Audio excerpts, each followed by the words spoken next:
Hola, bienvenidos a Través de la Biblia. Ganadero y agricultor de Oklahoma, Les Feldick enseña clases bíblicas en casa durante 20 años en Iowa, Oklahoma y Texas.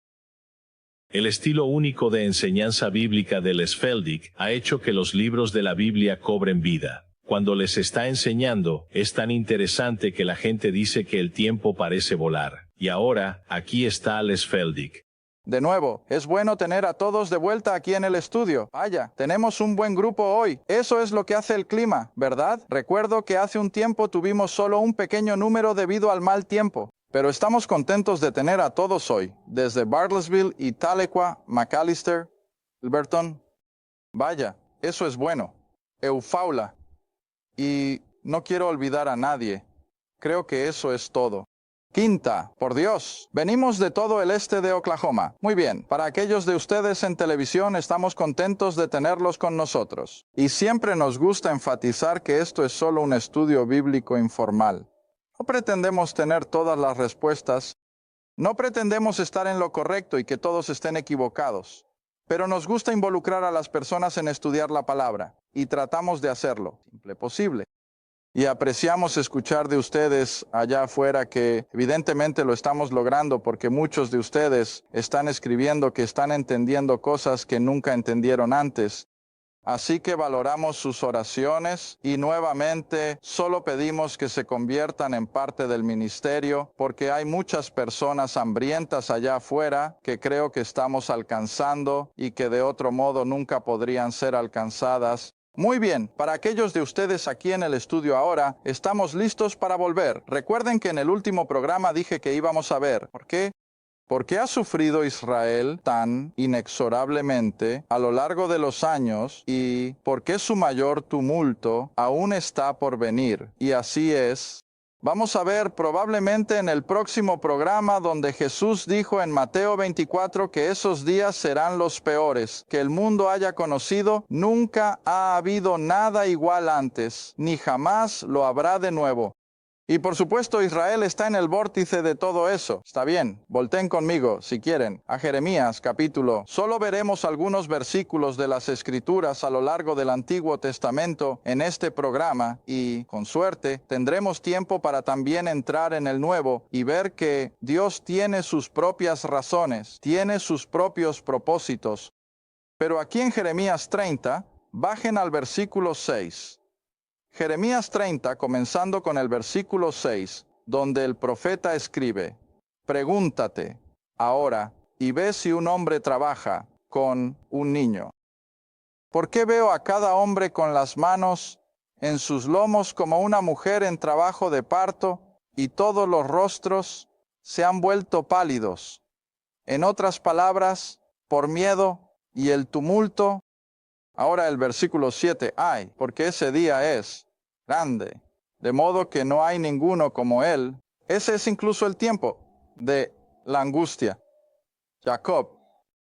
Ahora Jacob, por supuesto, siempre es una referencia a la nación, no al hombre, a la nación. Es el tiempo de la angustia de Jacob, pero él será salvado de ella. En otras palabras, de este terrible tiempo de tribulación. Ahora me gustaría que volvieran conmigo hasta el penúltimo libro de su Antiguo Testamento. Siempre les digo a mis clases, solo encuentren a Mateo y luego regresen a través de Malaquías y llegarán a Zacarías. Y volteen al capítulo 13. Ahora, como dije, no pretendo tener todas las respuestas, pero sé que hay quienes sostienen que como resultado de la venida de Cristo y el trabajo de la tribulación y todo eso, cada judío será salvado. Y les mostraré el versículo que utilizan para promover ese tipo de enseñanza. Y está en Romanos 11, donde Pablo escribe: y sin embargo, todo Israel será salvo. Pero voy a matizar eso un poco aquí, porque en Zacarías capítulo 13, ese no es el lenguaje. Baja al versículo 8 de Zacarías 13. Zacarías 13 y baja al versículo 8.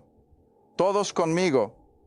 Y sucederá que en toda la tierra, es decir, la tierra de Israel, dice el Señor, 2 partes de ella serán cortadas y morirán. Eso es 2/3. 2 partes serán cortadas y morirán. pero la tercera parte quedará en ella. Ellos van a sobrevivir. Ahora baja al versículo 9. Dios dice, traeré la tercera parte a través del fuego. Ahora, en las Escrituras, el fuego generalmente, al menos en un texto como este, representa una prueba. Ahora, saben, para aquellos de ustedes que saben algo sobre ciencia y toman metales, si realmente quieren purificar el oro, ¿cómo lo hacen? Bueno, lo pones a través del calor del fuego, lo derrites, y cuanto más caliente se pone el oro, más impurezas saldrán a la superficie. Así que el fuego es una representación de una prueba, ¿ves? Así que Él va a llevar a esta tercera parte de Israel a través de las pruebas, es decir, de la tribulación. Y Él dice, los refinaré como se refina la plata, los probaré como se prueba el oro. Ellos llamarán mi nombre, y sabemos que esto sucederá en su segunda venida. Ellos llamarán mi nombre, y yo los escucharé. Ahora saben, hay otras partes de las Escrituras cuando Dios le decía a Israel, puedes llorar, pero ¿qué? No te escucharé. Ven, no sois mi pueblo, porque como vamos a ver por su incredulidad, y él dice, pero ahora clamarán a mi nombre y yo los escucharé. Diré que son mi pueblo. Ahora, de vuelta en el libro de Daniel, mientras le da instrucciones a Daniel, no llama a Israel mi pueblo, como los llama a Daniel. Tu pueblo, ve, él no los reclama como propios, pero aquí lo hará, y ese día, por supuesto, está en el futuro. Él dirá que son mi pueblo, y ellos dirán, el Señor es mi Dios.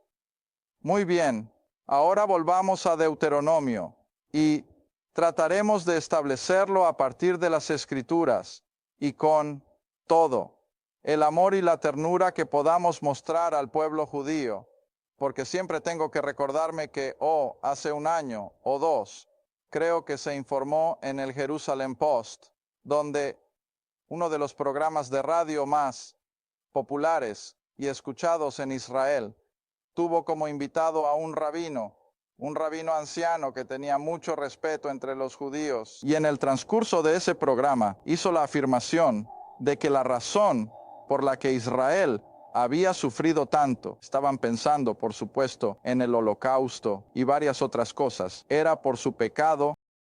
Ahora, ¿qué crees que pasó? Bueno, las líneas telefónicas estaban saturadas porque el pueblo judío en Israel estaba tan molesto con este viejo rabino, el pecado que causó su problema. Sabes, la gente ya no quiere reconocer el pecado. Pero regresa a Deuteronomio conmigo, y aquí en el capítulo 28 podemos comenzar con el versículo 63. Ahora, tenemos que entender que el pueblo judío tiene el mismo Antiguo Testamento que nosotros.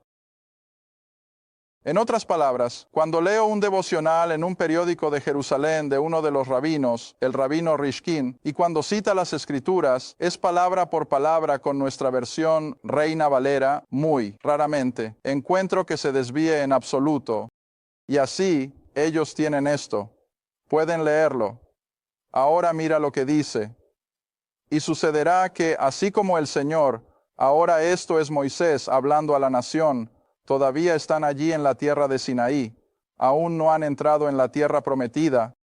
Y él dice, sucederá que así como el Señor se regocijó sobre ustedes para hacerles bien y multiplicarlos, así el Señor se regocijará sobre ustedes para destruirlos, para llevarlos a la nada. Serás arrancado de la tierra, la cual vas a poseer. El Señor te dispersará. Versículo 65. Solo voy a mencionar algunos de los aspectos más destacados. No tenemos tiempo para tocar todos estos. Lee estos versículos a tu ritmo. Versículo 65. Y entre estas naciones no hallarás descanso, el corazón, fallando de ojos, tristeza de mente. Tu vida estará en duda delante de ti. Temerás de día y noche, no tendrás seguridad de tu vida, y así sucesivamente. ¿Y por qué? Porque dice aquí abajo creo que es más temprano en el capítulo 28, donde dice que si no escucharan, de vuelta al versículo 15, todo el camino de regreso al versículo 15. Y aquí se hace tan claro el motivo de estas catástrofes. Aquí en el capítulo 28, comenzando en el versículo 15, donde el Señor dice, sucederá que si no escuchas la voz del Señor, bueno, Moisés está hablando, pero está hablando la palabra de Dios, que si no escuchas la voz del Señor tu Dios, ahora fue en desobediencia, entonces, a los mandamientos de Dios y a la palabra de Dios que les trajo todos estos problemas. Ahora en el corazón, toda desobediencia, incluso para ti y para mí en la era de la gracia, en el corazón de toda desobediencia hay una palabra. Y ahora te voy a pedir que me acompañes al Salmo, capítulo 95. ¿Quién sabe cuál es esa única palabra? ¿Qué única palabra abarca todo pecado? Te he dejado en blanco, ¿verdad? Incredulidad. Incredulidad. Y la incredulidad es lo opuesto a ¿qué? Fe. ¿Ves? Ahora, mientras Israel tuviera fe en la palabra de Dios, ¿qué eran? Obedientes. Pero tan pronto como no creyeron lo que Dios dijo, ¿qué pasó? Todo su pecado simplemente los abrumó. Y no me importa qué tipo de pecado era. Fue la incredulidad la que les dio la permisividad para realizar todas esas cosas.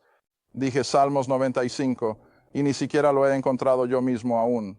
Salmos 95, y bajen al versículo 7. Salmos 95, y bajemos al versículo 7, donde el salmista escribe, porque Él es nuestro Dios, y nosotros somos el pueblo de su pradera, y las ovejas de su mano. Hoy, sí, oyes su voz. ¿Qué indica eso? Obediencia, fe, creerlo. Hoy, si oyes su voz, no endurezcas tu corazón, como en la provocación, como en el día de la tentación en el desierto. Ahora, eso se refiere a los 40 años, ¿recuerdas? Después de que rechazaron en Sar, Cades Barnea, entrar en la tierra prometida. Regresaron y vagaron en el desierto de Sinaí durante esos 40 años. En esto es a lo que se refiere el salmista. No endurezcan su corazón como en la provocación en el desierto, cuando sus padres me probaron y vieron mi obra. 40 años estuve agraviado con esa generación y dije, es un pueblo que se equivoca en su corazón y no han conocido mis caminos. ¿A quién juré en mí? ¿Cuál es la siguiente palabra? Ira. ¿Ves? He jurado en mí. Ira que no entrarían en mi descanso. Muy bien, ahora vayamos al Nuevo Testamento. Y el autor de los Hebreos aclara esa misma porción en los Salmos y enfatiza lo que ya estoy mencionando. La incredulidad. Y eso está en Hebreos capítulo 3.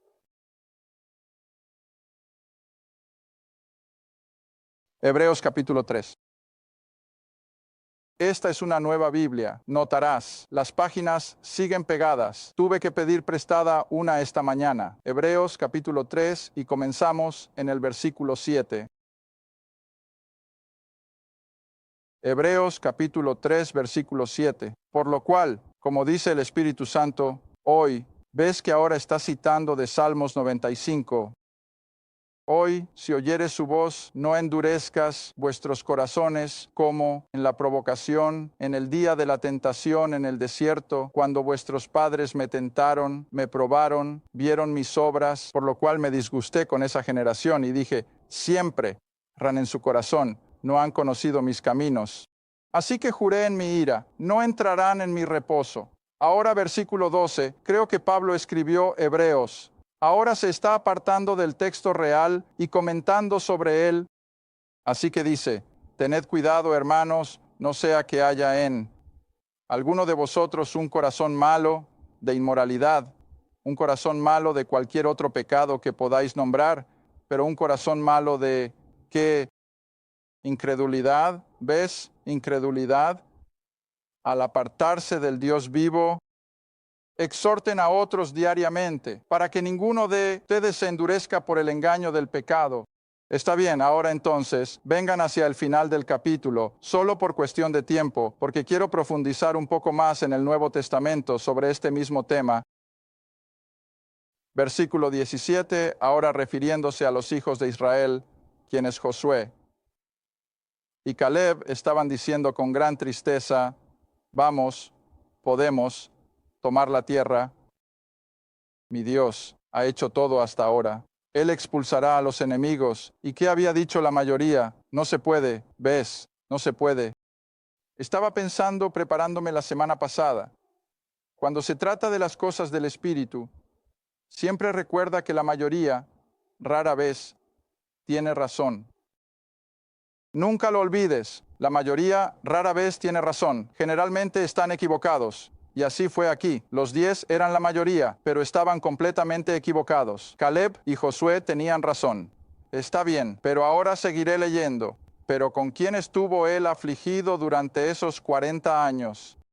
Versículo 17. No fue con aquellos que habían pecado, cuyas carcajas cayeron en el desierto, y a quien les juró que no entrarían en su reposo, sino a aquellos que no creen. Vea, ese era su problema. Entonces, Pablo escribe en el versículo 19, así que vemos que ellos no pudieron entrar en eso. Y recuerda, eso es lo opuesto a la fe. Y por eso también dice, y en este mismo libro de Hebreos, que sin fe es imposible agradarle, porque actuamos en base a ella.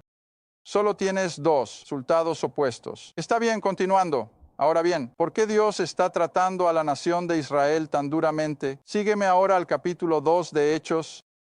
Ahora, este es Pedro predicando en el día de Pentecostés. Esto es solo 50 días después de la crucifixión, aún fresco en la mente de todos. 50 días no es mucho tiempo, son solo 7 semanas. Ahora en Hechos capítulo 2, bajemos veamos, versículo 36.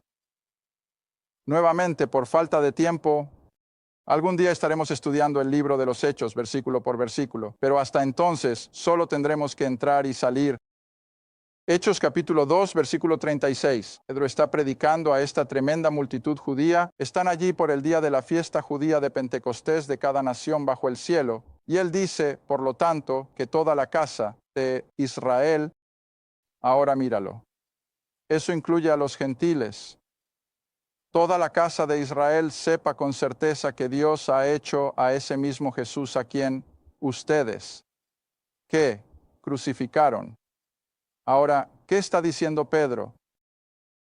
Ustedes mataron a su Mesías, en inglés sencillo, a quien crucificaron, y por supuesto, eso los conmovió. ¿Y cuál fue su respuesta? Bueno, hombres y hermanos, ¿qué debemos hacer? Muy bien, ahora vengan al capítulo 3 y quiero que vean el mismo tipo de lenguaje.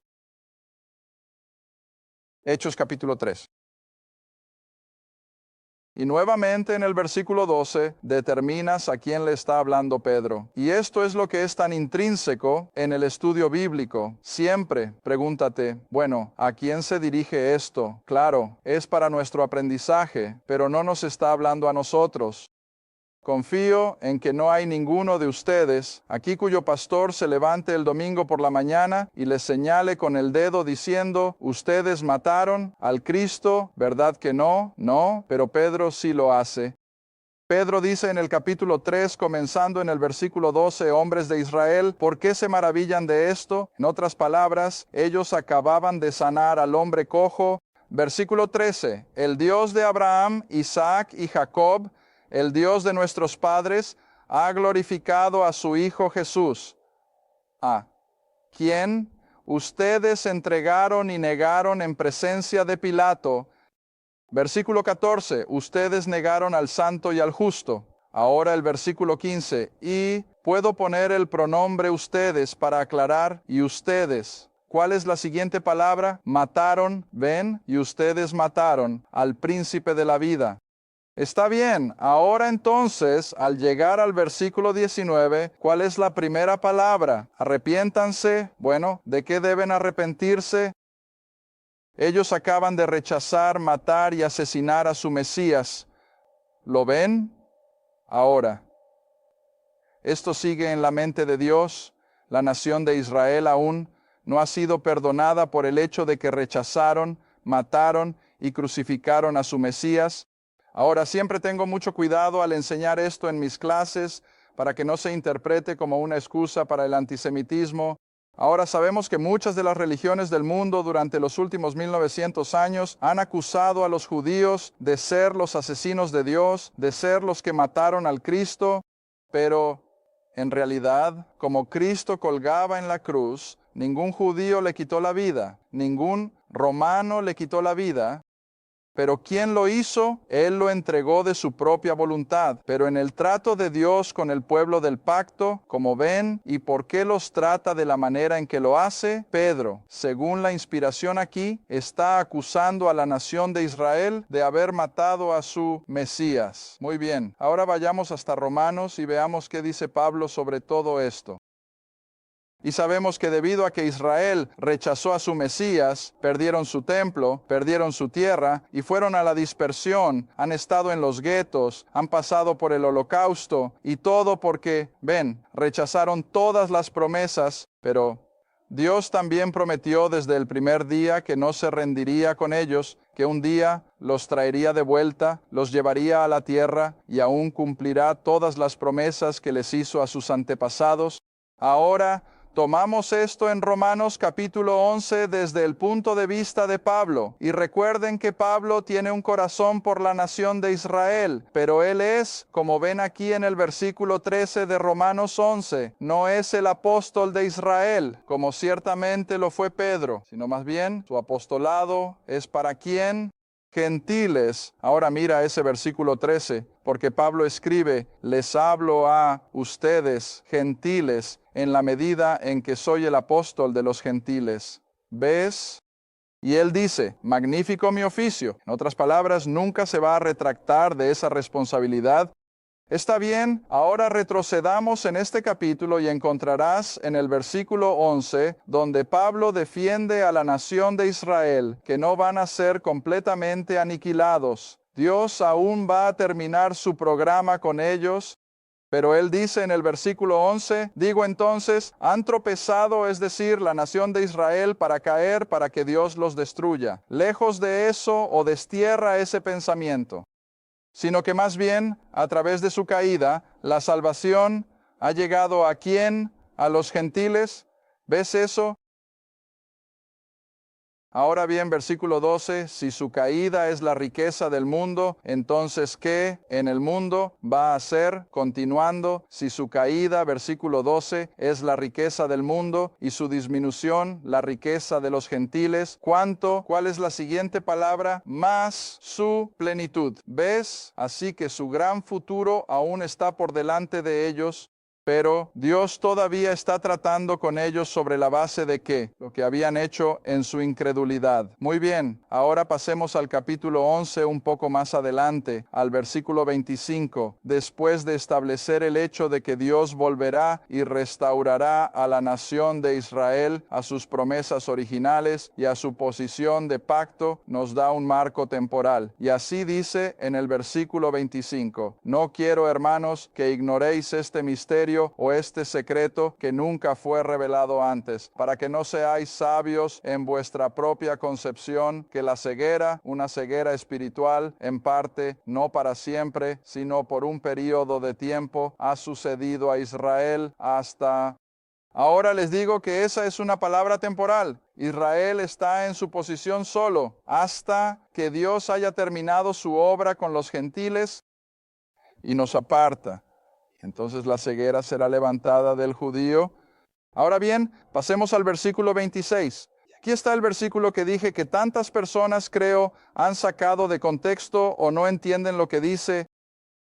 Y dice, y así todo Israel será salvo. ¿Cuánto? Todo. Pero, ¿qué vimos en Zacarías? Solo un tercio.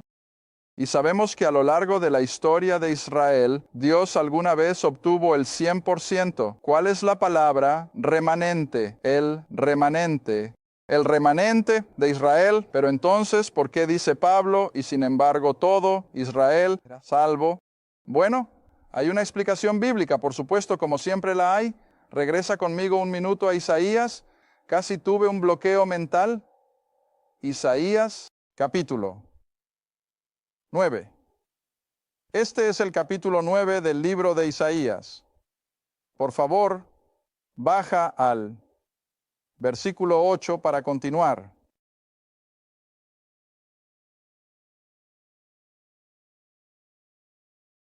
Y luego, para aquellos que son más rápidos, pueden ver Génesis 32. Volveremos allí y luego terminaremos la media hora. Está bien, pero aquí en Isaías 9, versículo 8. El Señor envió una palabra a Jacob, es decir, a la nación, y la palabra se posa sobre, ¿cuál es la siguiente palabra? Israel. Envió la palabra a Jacob, pero solo Israel escuchó. Bueno, ahora pensé que eran uno y lo mismo. Oh, tenemos 3 minutos para regresar rápido a Génesis capítulo 32. Eso es lo único que no me gusta del trato de televisión, es este tiempo limitado de 30 minutos. Verás, cuando enseñamos 2 horas por la noche, es mucho más fácil, ¿no? Génesis del libro de la Biblia del Antiguo Testamento, capítulo 32, baja. Exactamente hasta el versículo 27. Y 28. Y aquí está Jacob luchando con el Señor toda la noche. Con Jehová, el hombre, y después de haber estado luchando toda la noche, el Señor, versículo 27, le dice a Jacob, ¿cuál es tu nombre? Y él dijo, Jacob. Ahora el versículo 28. Y él dijo, no se te llamará más Jacob. Ahora, ¿qué significa Jacob? El engañador, el usurpador. No se te llamará más Jacob, sino Israel. ¿Y qué significa Israel? Un príncipe con Dios. Entonces, ¿qué tienes? Un hombre completamente nuevo. Israel era el Jacob creyente, que ahora se llama Israel. Jacob se refería a su estado de incredulidad, y así ahora se le debe llamar Israel. Ahora toma esto en el versículo del capítulo 9 de Isaías. La palabra vino a Jacob, pero solo Israel escuchó. ¿Qué te dice eso? Solo el creyente, ¿ves? Y de la misma manera ahora, como trata con el tiempo del fin, 2/3 de Israel no van a creer. 1/3 sí lo hará. Y ese tercio será llamado Israel. Entonces, ¿cuánto de Israel será salvo? Todo Israel. ¿Ves eso? Si comienzas a definir algunos de estos términos, todo comienza a encajar. No todos los judíos serán salvos, pero todos los remanentes creyentes de Israel serán salvos. Gracias por ver A través de la Biblia con Les Feldick, un estudio bíblico semanal. Si deseas más información sobre los ministerios Les Feldick, un estudio bíblico en tu área, o sobre este programa, escribe a Ministerios Les Feldick, Ruta 1, Caja 760, Quinta, Oklahoma, 74552. Esa es Ruta 1, Caja 760, Quinta, Oklahoma. 45552. Gracias, y asegúrese de sintonizar la próxima vez para A través de la Biblia con Les Feldick.